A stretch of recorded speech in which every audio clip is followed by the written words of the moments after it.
안녕하세요. 저희는 챕터 7 헬스케어 데이터 아날리틱스에 대해서 발표할 가성비가 최고조입니다. 목차는 대략적으로 7장에 대한 개론, 분석학 용어 정리, 데이터에 관련한 개념, 그리고 분석학 자체에 대한 정리 순입니다.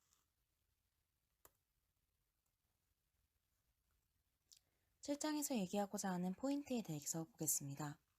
첫째, 분석학에서 이야기하는 용어의 정의에 대해 알 것. 둘째, 분석학의 전제들을 이해할 것. 셋째, 분석학이라는 학문이 이룬 성취에 대해서 알아야 하고, 넷째, 분석학이 미래에 해결해야 할 일들에 대해서 아셔야 합니다. 분석학에 대해 말하려면 먼저 이 학문의 정의부터 봐야겠죠? 분석학이란 한마디로 더 나은 미래를 위해서 사실에 근거해 데이터를 바라보는 통찰력을 기르고 분석하는 것입니다. 다음은 분석학의 3가지 특성입니다. 설명적이라는 것은 현재의 상황, 문제에 대해서 설명하는 것이고, 예측적이라는 것은 추세를 파악하고 어떠한 행동이 어떠한 결과로 이어질 것이라는 걸 예측하는 것입니다. 처방적이라는 말의 뜻은 예측된 수많은 결과 중에서 최적의 결과를 만들기 위해 조언하는 부분입니다. 그리고 현재 분석학은 대부분 예측 분석에 집중하고 있습니다. 다음은 데이터라는 것에 대한 용어를 정의해 보겠습니다. 데이터 분석에 있어서 가장 핵심적인 방법론은 바로 기계학습입니다. 컴퓨터가 데이터를 근거로 하여서 스스로 학습하게 하는 시스템을 만드는 것이죠. 기계학습과 관련된 것으로는 데이터 마이닝이라는 개념이 있습니다. 대용량의 데이터를 처리해서 새로운 패턴을 찾는 것이죠. 그리고 데이터 마이닝의 한 분야인 텍스트 마이닝도 있습니다. 비구조화된 텍스트에 데이터 마이닝을 접목시키는 것을 뜻합니다. 마지막으로 컴퓨터 과학입니다.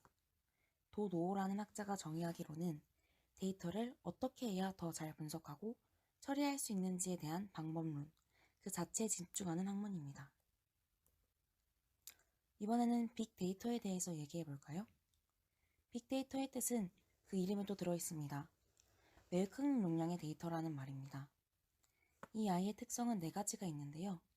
이 발표를 하는 순간에도 끊임없이 늘어나는 부피, 엄청난 속도로 빠르게 생성되는 속도, 정보의 형식과 유형이 다양한 다양성, 신뢰할 수 있는 추처에서 비롯되었다는 진실성이 있습니다. 이제 용어에 대해서 알아보았으니 이 시대에 왜 이렇게 데이터가 늘어나는지, 특히 의료와 관련된 헬스케어 데이터가 늘어나는지에서 말씀드리겠습니다.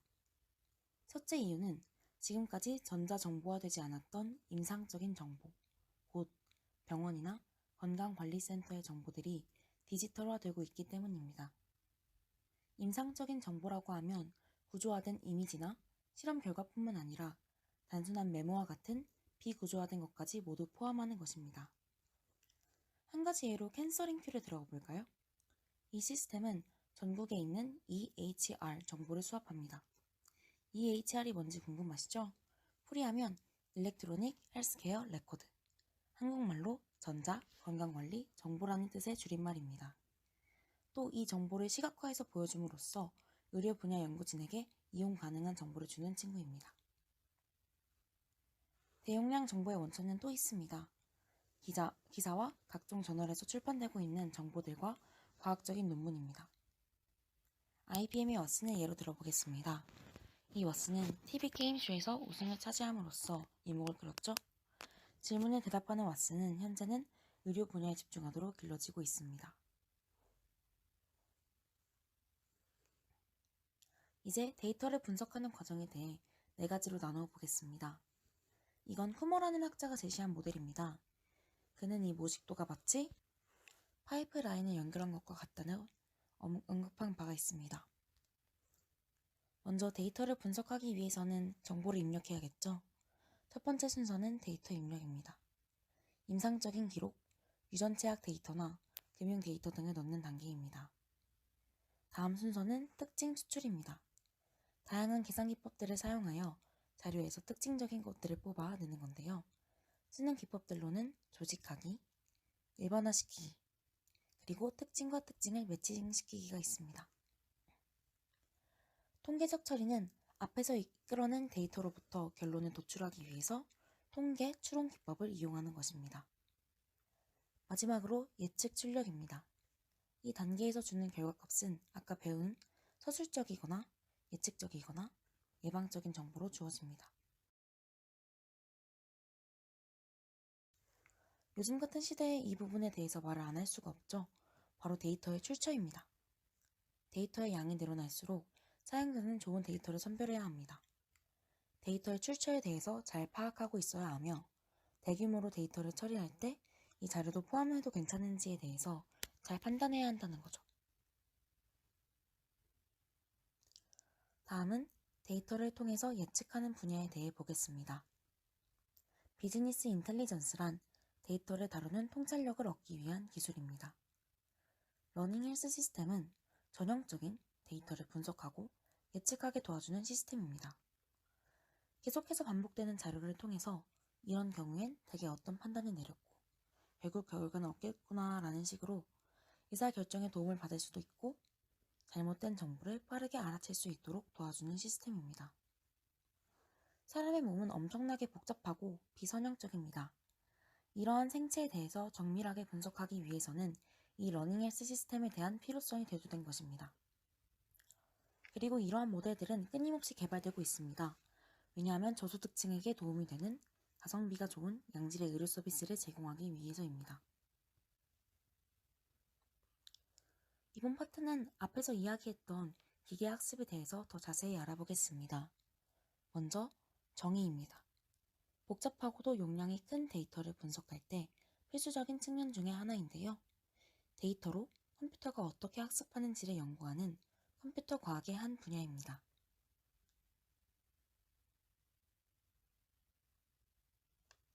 기계학습에는 크게 두 가지의 알고리즘이 있습니다. 슈퍼바이즈드 러닝과 언슈퍼바이즈드 러닝입니다. 슈퍼바이즈드 러닝, 직역하면 관리된 학습이라는 말입니다. 시스템을 훈련시키는 건데요. 먼저 훈련용 데이터를 학습시킵니다. 이 데이터에서 본, 즉 이미 알려져 있는 결과값을 출력하도록 하는 건데요. 계속해서 빠르게 결과값을 출력하도록 효율성을 높입니다. 예시로는 흉부 엑스레이 사진과 그 진단명을 학습한 후에 새로운 엑스레이 사진을 보여주고 진단명을 출력하도록 하는 것이 있습니다. 언슈퍼바이스드 러닝은 반대로 관리되지 않은 학습이라는 뜻이겠죠? 이것은 자연적으로 발생하는 패턴을 파악하고 집단을 분류하는 것이 주 목적입니다. 아까 슈퍼바이스드 러닝과는 완전히 반대로 알려지지 않았던 새로운 것을 발견하는 게 목적이고, 예시로는 특정 질병과 관련된 유전체 부위가 어디인지를 찾아내는 그와스를 들 수 있겠습니다. 기계학습을 사용하는 분야로는 데이터가 속한 집단을 찾는 분류, 데이터를 보고 수치를 예측하는 회귀 분석, 항목을 함께 그룹 짓는 분집화, 통계적인 값을 찾는 밀도 추정, 필요없는 특징을 감소시키는 차원 감소가 있습니다.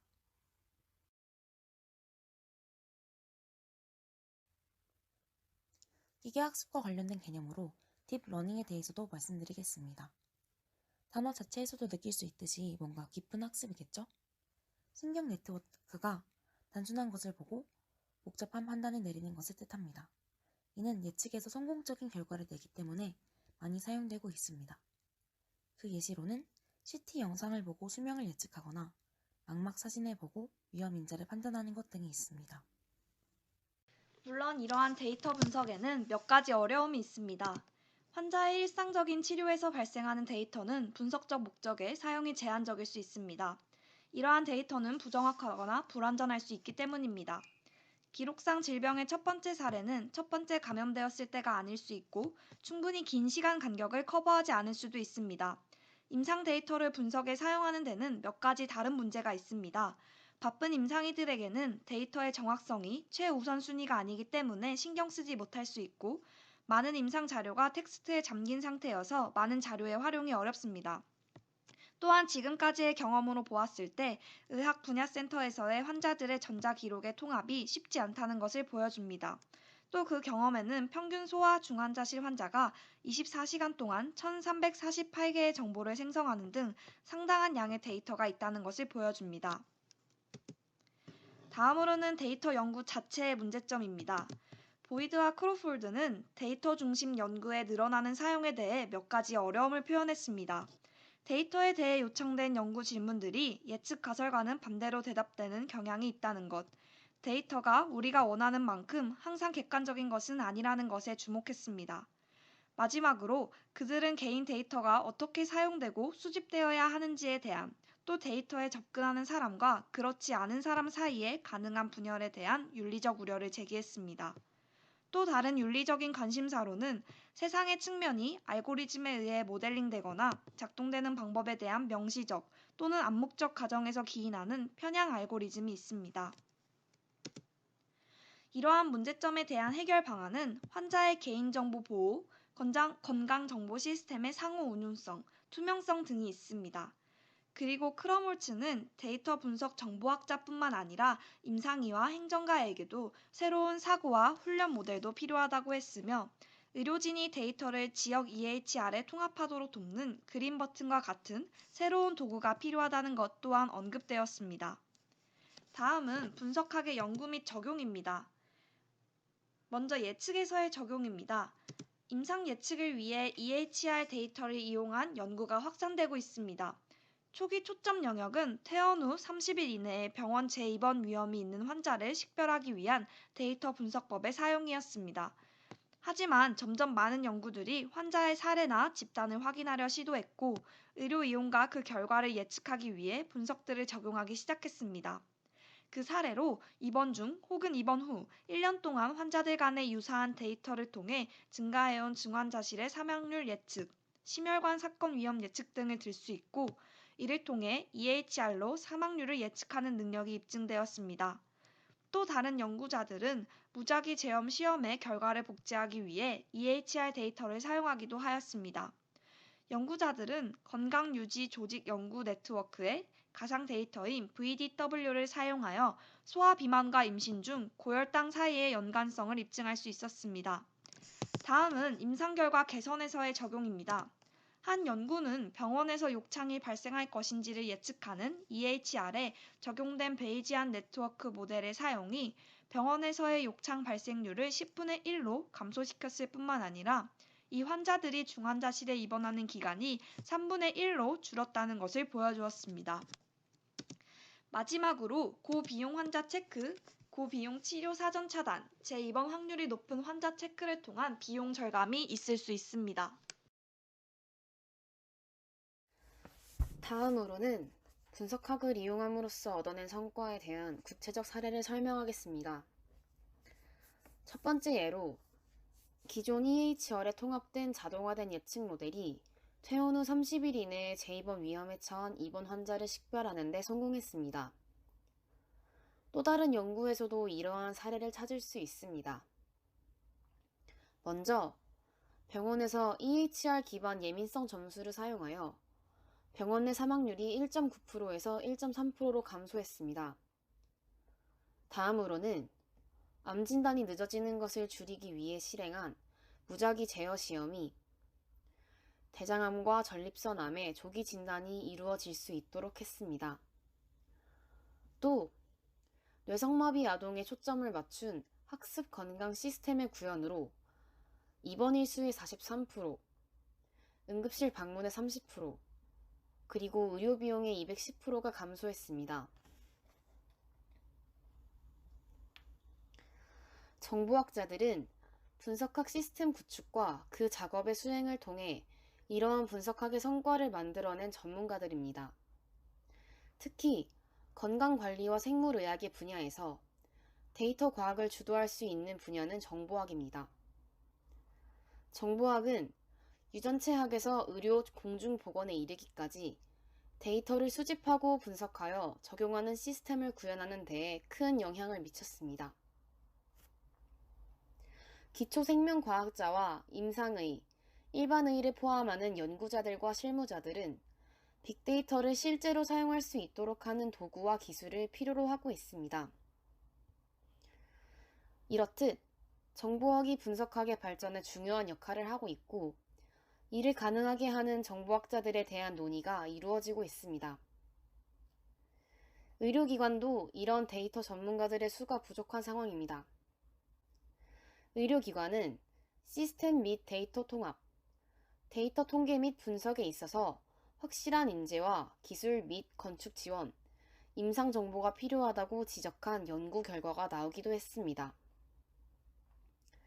데이터 전문가들, 정보학자들은 깊은 분석적 재능이 필요하며 추가로 다음의 4가지 능력을 갖추고 있어야 합니다.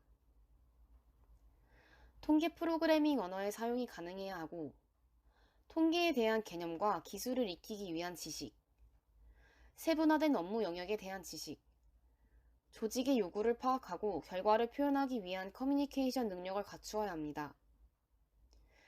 개인의 역량에 따라 넓은 폭을 가지면서 깊은 분석적 재능을 가진 사람들을 위한 적절한 교육이 필요합니다.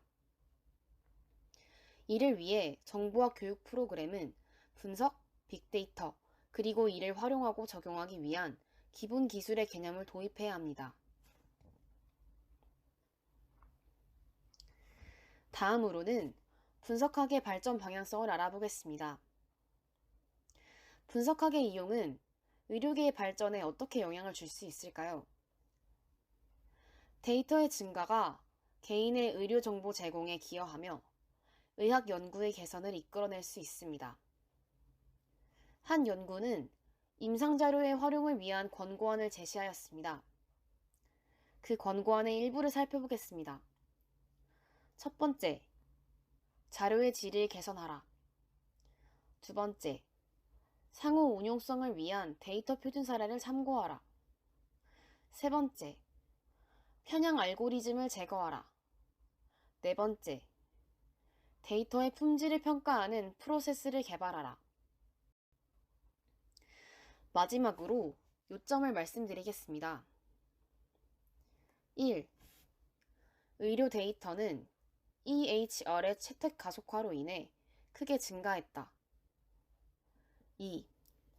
데이터 분석 플랫폼은 임상 기록, 게놈 데이터, 금융 시스템 및 관리 시스템과 같은 여러 출처의 데이터를 검사한다.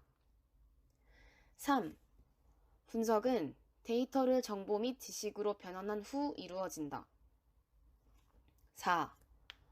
책임 있는 의료기관과 다른 새로운 의료 제공 모델은 재무 및 임상 데이터를 분석하기 위해 분석학의 연구에 크게 의존할 것이다. 5. 의료 분야에서 숙련된 데이터 분석가에 대한 수요가 많다. 정보학자들에 대한 논의가 필요하다. 위의 요점을 통해 데이터 분석이 의료계에 큰 도움을 줄 것이라는 결론을 내릴 수 있습니다. 그러나 데이터 자체의 완성도를 높이고 품질을 개선하는 것이 필요합니다. 또한 데이터 분석 기법이 어떤 조건에서 가장 잘 사용될 수 있을지 연구해야 합니다. 따라서 이러한 도구를 적용하고 그 결과물이 널리 쓰이게 하기 위해 인간의 전문 지식이 필요하며 데이터가 무엇을 의미하는지에 대한 이해가 필수적으로 이루어져야 할 것입니다. 지금까지 가성비가 최고조 챕터 7 헬스케어 데이터 아날리틱스에 대해 설명드렸습니다. 감사합니다.